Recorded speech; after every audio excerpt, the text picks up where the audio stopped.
नमस्कार, कैसे हैं सभी लोग। प्यारे दर्शकों, हम आज बहुत ही एक अच्छी बात बताने जा रहे हैं और ये इतनी अच्छी बात है कि इससे आपको पता चल जाएगा कि वास्तव में आपके घर में प्रेत दोष है कि पितृ दोष है। दूसरी बात, प्रेतों का घर में कहीं आवास तो नहीं, कहीं पितरों का आवास तो नहीं। अब इसको लोग कहेंगे प्रेत योनि में भी पितृ होते हैं जो अकाल मरते हैं। ठीक है, मैं पूरी बात इस वीडियो के माध्यम से समझाने की कोशिश करूंगा जितना ज्ञान है। मैं ये नहीं कहता मैं बहुत बड़ा विद्वान हूं, या जितना ज्ञान मैं आपके साथ शेयर करूंगा। कहीं गलत होता हूं, कहीं मुझे नहीं समझ में आ रहा तो आप जरूर लोग अवगत कराएं। प्यारे दर्शकों, आज के युग में जितने लोग हैं, ध्यान रखना, अधिकतर लोगों के यहां पितृदोष क्यों है, परेशान क्यों पितरों द्वारा। पितृ कौन होते हैं? हमारे कुल के बड़े बुजुर्ग जो जिनको अभी कोई योनि नहीं मिली या मुक्ति नहीं मिली, वो भटक रहे हैं, उन्हें हम पितृ कहते हैं। पितृ में दो श्रेणियां आती हैं, एक पितृ देव भी बन जाते हैं, उपदेव, और एक प्रेत योनि में भी चले जाते हैं। देव कौन? जैसे ब्रह्मदेव बन गए। प्रेत योनि में रहते देवताओं वाला कार्य करना, लोगों का भला करना, लोगों का उपचार करना, लोगों का उपकार करना। ये जो बुद्धिमान लोग होंगे हमारी वीडियो देख रहे हैं उनको ये समझ में आएगी, किताबी ज्ञान वालों को समझ में नहीं आएगा। तो जिसे हमारा समाज है वैसे प्रेत योनि में समाज है, और वो भी अच्छे बुरे दोनों कार्य की तरफ प्रेरित रहते हैं और लोगों का कल्याण करते हैं। लेकिन बात यहां नहीं, बात ये आ रही है कि पितृदोष है, सबने बताया, कुंडली में भी दिखा। लेकिन हम एग्जैक्ट कैसे मालूम करें, इसका क्या फार्मूला है कि हमारे यहाँ पितृदोष है? अगर पितृदोष है तो क्या पितरों का वास मेरे घर पे है? कहीं प्रेत तो नहीं रहते? तो इसी विषय पर यह वीडियो बना रहा हूं। वीडियो को बहुत लंबी नहीं खींचूंगा। और नंबर एक जो कारण है पितरों का रुष्ट होने का, आपके यहाँ पितृ दोष जो लगता है, उसका प्रमुख कारण ये है, वो आज आप भी हैं, कल आप भी मृत को प्राप्त होंगे, आप भी पितृ बनेंगे, तब आपको समझ में आएगा कि हाँ क्यों दोष लगता था। पितृदोष का मुख्य कारण कि हमारे जो पितृ हैं वो अगर उनको योनि नहीं मिली है, कोई गर्भ नहीं मिला है, तो कहीं ना कहीं वो हमारे आसपास हमारे क्षेत्र में ही रहते हैं। क्षेत्र मतलब जो ग्राम का डिवहार होता है, ध्यान रखना। डिवहार की इसलिए पूजा होती है, जिसे राजा देव भूमि देवता बोलते हैं। गांव का एक स्थान होता है, देवी स्थान होता है, वहाँ पर सारे लोग रहते हैं। ऐसा मत समझना कि कोई प्रेत योनि में चले जाते हैं, कोई अलग ग्रह होगा, कोई अलग वो होगा, सब वहीं रहते हैं। इसीलिए गांव की पूजा, ढरकौना, बड़ी धार, छोटी धार से लेके जितने भी पूजा पाठ वहीं दिया जाता है कि वो सब लोग पालें। शादी ब्याह में भी देखो, सबसे पहले हम अपने दूल्हे को वहाँ पे लेके जाते हैं, कोई मंगलिक कार्य होता है वहाँ पे लेके जाते हैं। तो हमारे बुजुर्गों ने बहुत अच्छा सिस्टम बनाया था। लेकिन आज क्या, हम भटक गए हैं, बहुत सारे संस्कार भूल गए। ना अपने कुल देवता को निमंत्रण देते हैं किसी प्रायोजन में, ना ग्राम देवता को देते हैं, ना पितृ देवता को देते हैं, ना कुलदेवी को देते हैं। यानी 7 प्रकार की पिंड होती हैं, 7 को हम इनवाइट नहीं करते। और सबसे पहले गांव में अगर शादी ब्याह होता था तो शाम को सबसे पहले सांझ निमंत्रण, संझा न्योता जाता था, सांझ को भी निमंत्रण दिया जाता था कि आओ सब लोग, आप लोग इस चीज़ के प्रत्यक्ष गवाह हैं कि ये कार्यक्रम हो रहा है। नंबर 1 ये। नंबर 2 ये है कि पितरों को हम लोग बुरी तरीके भूल चुके हैं। इधर उधर फंक्शन में हैप्पी बर्थडे टू यू, इस टाइप के बहुत सारे बेवकूफ़ी वाले कार्यक्रम कर देते हैं। लेकिन बात पितरों की, बात अपने इष्ट देवता की, बात हमारे कुल देवताओं की आती है, उन पर हम कहीं ना कहीं कंजूसी करते हैं, कहीं ना कहीं अपना कंजूसी तो छोड़िए, भूल ही जाते हैं कार्यक्रम करने को। तीसरा, सबसे बड़ा पितृदोष उन्हें लगता है, आप जिस कुल से हैं, जैसे एग्जाम्पल ब्राह्मण है, ब्राह्मण अगर है वो अनियंत्र कहीं से कन्या ले आया, लव मैरिज, जो कि उस मर्यादा से बाहर है। मेरी बात समझ रहे ना? तो उसका बहुत बड़ा दोष लगता है और उसके हाथ से कभी पितृ, इष्ट, कुल देवता, कुल देवी किसी प्रकार का कोई पूजन, किसी प्रकार का कोई चढ़ावा, किसी प्रकार का कोई चीज़ स्वीकार नहीं करते हैं। अरे साइंस आज तुम लोग लेके घूम रहे हो, हमारे बड़े बुजुर्ग बहुत बड़े पढ़े लिखे नहीं थे, लेकिन नाड़ी, जन्म पत्री में नाड़ी दोष जो देखा जाता था, नाड़ी अगर सब नाड़ी मिल गई, समगोत्र में विवाह हो गया तो बच्चा डिस्टर्ब हो जाता था। ठीक है, उससे बहुत दोष उत्पन्न होते थे, विकार होते थे होने वाली संतानों को। आज हम लोग कह रहे हैं ये सब कुछ नहीं, आजकल होता है उसीलिए सब कुछ होता है, होता क्या नहीं है। उसके बाद जो भोगते हो तब पता चलता है। आज हॉस्पिटलों में भीड़ क्यों लगी है? आज हर घर में रोगी क्यों है? आज हर घर में, आप चाहे जितने भी करोड़पति हो, आप हर घर में तनाव, टेंशन, डिप्रेशन क्यों है? एकता क्यों भंग हो गई हर घर में? इसी कारण कि आजकल सब होता है, इसी में दगी पड़ी है। होने के चक्कर में कोई भी व्यक्ति ऐसा नहीं जो किसी एक बाधा से पीड़ित ना हो, क्योंकि आजकल ये सब होता है।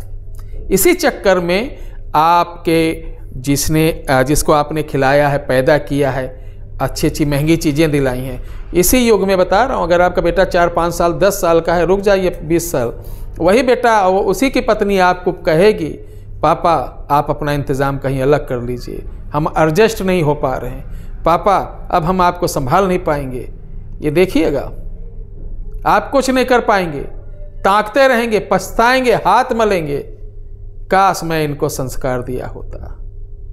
बेटे को संस्कार दे दो, उसके बाद भी गारंटी नहीं कि जो पर जहाँ से लड़की आ रही वो संस्कार युक्त हो, क्योंकि आजकल माएँ 80% अपनी माँ बेटियों को कोचिंग दे रही हैं ससुराल की। तुम्हारी ननद ऐसे करी, तुम्हारे देवर ऐसे करें, तुम्हारी जेठानी ऐसे करी, ऐसे करो।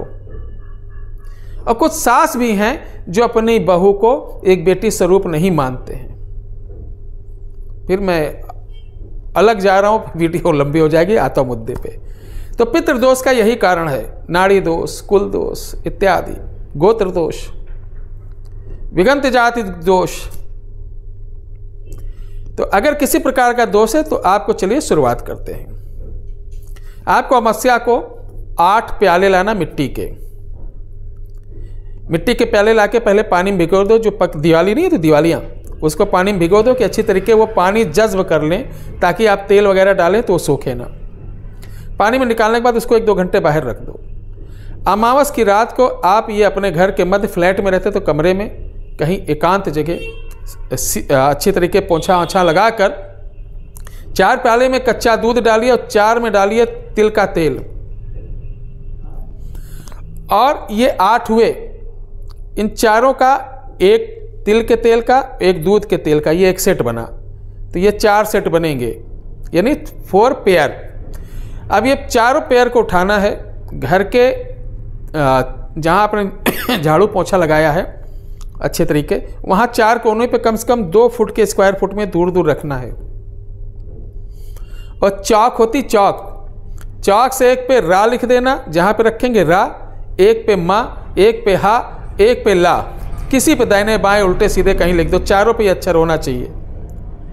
होने के बाद बीच में आपको 1 कटोरी में ये खीर रखना है, तुलसी दल के 2 पत्र डालना है, 2 अगरबत्ती जलाकर आप हाथ में जल लगकर बोलना, ओम नमो भगवते वासुदेवाय मम पितृ मम कुटुंब दर्शाए दर्शाए कुरु कुरु स्वाहा। ये बोल के पूरा जल ऐसे छिड़क देना, प्रणाम करना। प्रणाम करने के बाद आप कहना कि हे पितृदेवता, अगर आप हमारे घर में हो, स्वच्छ रूप में हो, प्रेत योनि में ना हो, तो आप ये दूध को स्वीकार करिए, भोग को। हे पितृदेवता, अगर आप प्रेत योनि में हो, वो आपको कष्ट है, तो ये तिल का तेल है, इसे स्वीकार करिए। ये आपको दे रहा हूं, ये आपको समर्पण कर रहा हूं। ये बोलने के बाद प्रणाम करके आप वहां से हट जाइए, रात भर पड़े रहने दीजिए। अब काम की बात सुनना, रात भर पड़े रहने दीजिए, सुबह उठिए देखिए चारों में दूध बराबर है कि नहीं, चारों में तेल बराबर है कि नहीं। आते हैं सबसे पहले दूध पे। अगर दूध की 2 प्याली में दूध कम हो गया तो समझो आपके यहाँ पितृदोष नहीं है, आपके यहाँ पितृदोष नहीं है, आपके यहाँ आपके कुल देवता रूठे हुए हैं, कुल देवी रूठी हुई हैं। अगर दूध की प्याली में से 1 प्याली का दूध कम हुआ तो आपके यहाँ 100% पितृदोष है।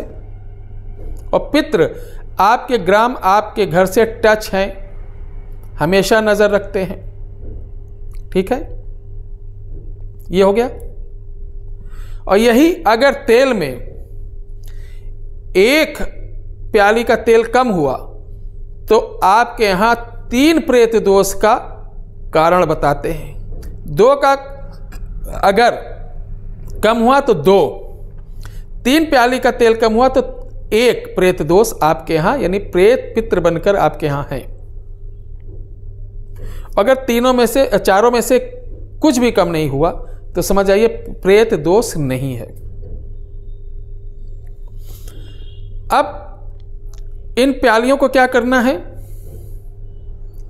किसी बर्तन में दूध और प्याली सब एक डाल दीजिए, मिला दीजिए और इसको ले जाके बहते हुए पानी में डाल देना। जो भी अगरबत्ती वगैरह है, खीर वगैरह सब पीपल के नीचे रख देना। अगर आपके यहाँ इस तरीके का दोष है तो मैं हमारी इस चमत्कार को नमस्कार में पहले कई वीडियो पढ़ चुकी हैं, और एक वीडियो है पितृ को कैसे प्रसन्न करें, कैसे खुश रखें, उसमें बहुत सटीक और बहुत सरल उपाय बताया गया। उसको देखकर कर लें, यकीन मानिए उससे आपको बहुत शांति मिलेगी। वैसे तो नंदी श्राद्ध ठीक है, साथ में गया भदरसा, नारायण बलि इत्यादि बहुत सारे प्रायोजन हैं, वो सिर्फ पितृपक्ष में कराने से ही उसका संपूर्ण लाभ मिलता है। एनीवे, आप किसी भी महीने में, किसी भी वर्ष में अगर ऐसा नक्षत्र नहीं मिल रहा है तो आप किसी भी दिन वो उपाय कर सकते हैं, बहुत ही अच्छा है। कुछ उपाय नहीं कर सकते तो कोई करने की आवश्यकता नहीं, आप हृदय से सिर्फ सुबह पूजा करते समय ओम पितृदेवताय नमः, ओम पितृदेवताय नमः, इसी स्मरण के साथ आप नित्य एक नियम बना लीजिए। मेरा दावा है कि 1-2 महीना तो आपको लगेगा, लेकिन 1-2 महीने बाद आपको समझ में आ जाएगा कि इस छोटे से प्रयोग से कितना बड़ा लाभ मुझे ही नहीं बल्कि मेरे पूरे कुटुंब को है। इसको करिए, लाभ उठाइए। और एक आवश्यक सूचना, मैं 12 से 18 तारीख तक अयोध्या नहीं रहूंगा, मैं रहूंगा बाहर, इसलिए कोई आए ना। बाकी फ़ोन व्हाट्सएप सेवाएं निरंतर चालू रहेंगी। जय श्री राम।